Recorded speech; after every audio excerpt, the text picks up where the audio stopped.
தேவனுடைய நாமம் மகிமைப்படுவதாக. இந்த புதிய நாளுக்குள்ளாய் நானும் நீங்களும் பிரவேசிக்கும்படியாக தேவன் நமக்கு உதவி செய்திருக்கின்றார்.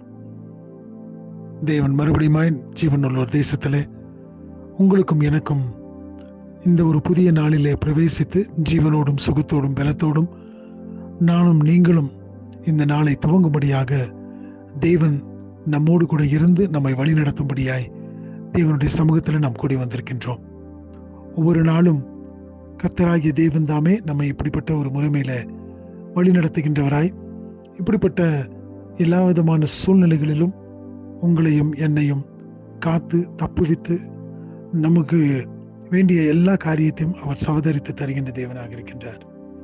ஆகினாலே இந்த நாளின் காலை வேளையிலும் கூட அவருடைய சமூகத்தில் வந்திருக்கும் பொழுது தேவன் என்னுடைய மிகவும் கீழான ஒரு நிலைமையிலிருந்து என்னை தூக்கி எடுத்து இன்றைக்கு நான் ஒரு உயர்ந்த ஒரு ஸ்தானத்துல இருக்கிறேன் என்று சொன்னால் அவருடைய அன்பும் அவருடைய கிருபை மாத்திரமே.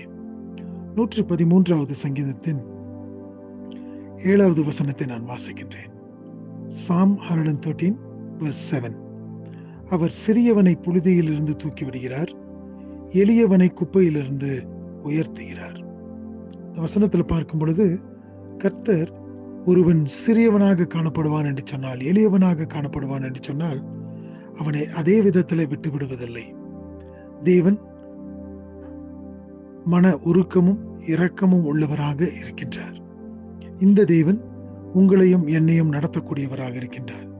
இந்த தேவன் தாமே அவர் சிறியவனை புழுதியிலிருந்து தூக்கி விடுகின்ற தேவனாக இருக்கின்றார். சிறியவன் தானே, இவன் அப்படியே போகட்டும் என்று சொல்லி விட்டு விடுவதல்ல.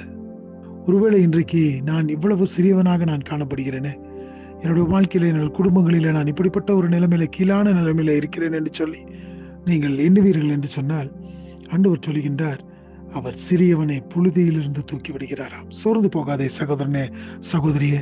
இந்த புதிய நாளுக்குள்ளாய் வந்திருக்கும் பொழுது கர்த்தர் பெரிய காரியங்களை செய்ய அவர் போதுமானவராய் இருக்கின்றார். அது மாத்திரமல்ல, எளியவனை குப்பையிலிருந்து உயர்த்துகின்ற தேவனாக இருக்கின்றார்.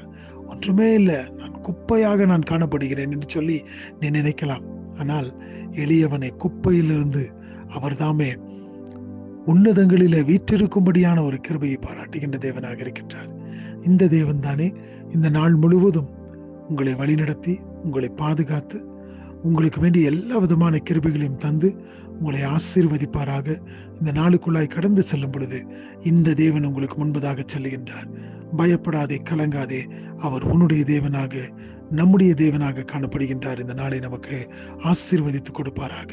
ஆமென்.